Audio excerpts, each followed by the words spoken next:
Imaginez que vous rentrez dans une bibliothèque et que vous posez une question complexe à deux bibliothécaires. Le premier s'en va dans les rayons, vous ramène une pile de 20 livres qu'il vous jette d'ailleurs à la figure en vous disant que la réponse à votre question se trouve quelque part dans ces 20 livres. Ça, c'est le RAG traditionnel. Deuxième bibliothécaire, quant à lui, comprend d'abord votre besoin, s'en va dans les rayons, compare les informations entre plusieurs rayons et vous revient avec une réponse précise. Ça, c'est le RAG agentique. Dans cette vidéo, je vais vous montrer comment mettre en place le second type de RAG et vous verrez que la différence entre les deux est totalement spectaculaire. Allez, c'est parti, générique.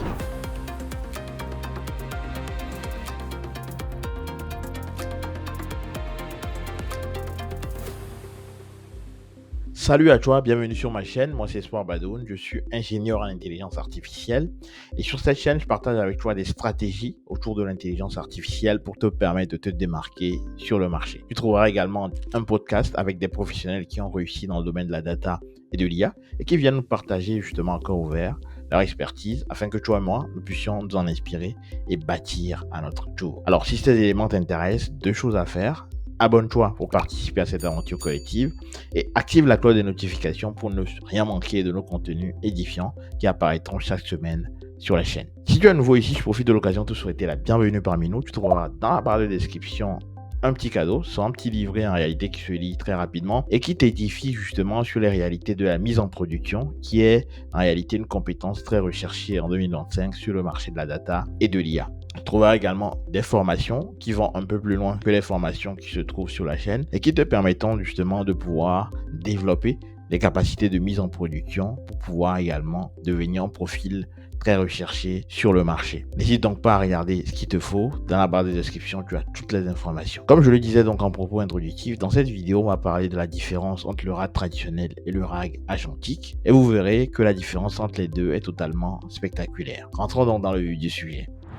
Alors, pour passer donc de simple chercheur de mots-clés à véritable analyste AI, voici donc notre programme. On va commencer donc par les bases du RAG. En l'occurrence, on va essayer de comprendre ce que c'est qu'une pipeline RAG, les flux du processus RAG, puis on va explorer les architectures justement avancées, donc la notion d'agentique, de correctif et d'adaptatif en ce qui concerne le RAG. Et on terminera justement par une comparaison justement complète pour que vous sachiez exactement quand et pourquoi choisir tel ou tel autre type d'approche. Donc restez bien jusqu'au bout parce que ici vous avez donc une vision end-to-end de tout ce qui concerne le RAG. Alors, rentrons donc dans la partie 1 qui est le RAG traditionnel et ses fondations. Alors, avant de courir, il faut savoir marcher, bien évidemment. Et donc, on va s'intéresser d'abord à la notion de RAG traditionnel, qui est en effet la base. Le principe est simple, on prend des documents, on les découpe en morceaux, qu'on appelle généralement des chunks, on les transforme en vecteurs numériques, et c'est ça finalement qui va constituer notre moteur de RAG. Et donc, en effet, quand un utilisateur va poser une question, on va transformer aussi cette question en vecteur, c'est-à-dire que du coup, on va faire ce qu'on appelle embedder, on va embedder justement la question. Donc, on transforme d'abord la question en vecteur, on cherche les morceaux les plus similaires dans notre base de données, ok? Et ensuite, on envoie ces morceaux au LLM avec la question pour qu'il génère une réponse. C'est simple, rapide et surtout, ça marche pour des questions qui sont très simples. Donc, première étape, comme je l'ai dit, on embed donc la question de l'utilisateur en transformant donc cette question en vecteur. Ensuite, on cherche les morceaux qui sont similaires justement à cette question dans notre base de données, ok, en recherchant ce qu'on appelle les top K chunks, les plus similaires. Donc il y a plusieurs fonctions de similarité. Ici en l'occurrence, on a parlé de similarité cosinus, mais il y a une flopée. Et donc on utilise cette fonction de similarité pour pouvoir identifier justement la similarité entre les questions qui ont été posées par l'utilisateur et ce qu'on a justement dans base de documents. Ensuite, justement, on envoie ces questions avec les morceaux du coup au LLM avec donc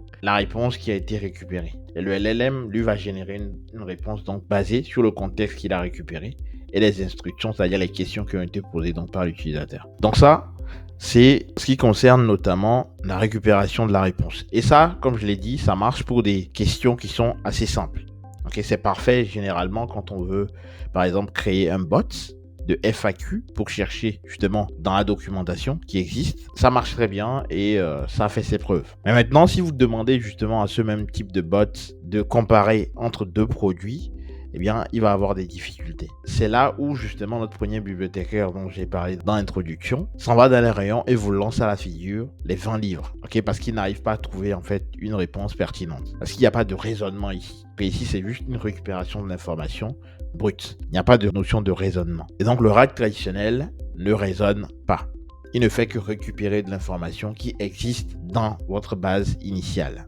Donc ça, c'est l'architecture du RAG traditionnel. On pose une question, comme je l'ai dit. Il va aller récupérer les chunks, donc fixes, en fonction de la question qui lui a été posée. C'est assez rapide, c'est très précis. Et donc, comme je l'ai dit, c'est très indiqué pour les systèmes de FAQ, de recherche de documentation. Et donc, ça se fait très rapidement. Alors que justement, si on veut faire des choses un peu plus élaborées, eh bien, on lui demander, par exemple, de comparer deux produits va avoir des difficultés parce qu'il n'y a pas de notion de raisonnement dans le RAG traditionnel. Donc, c'est une limite majeure de ce que c'est finalement que le RAG traditionnel. Donc, par exemple, vous voyez, quand on lui pose une question comme ça, vous voyez, il va répondre. Ok, c'est ce que je dis. C'est des questions. Il ne fait que récupérer finalement les informations qu'il a initialement en son sein.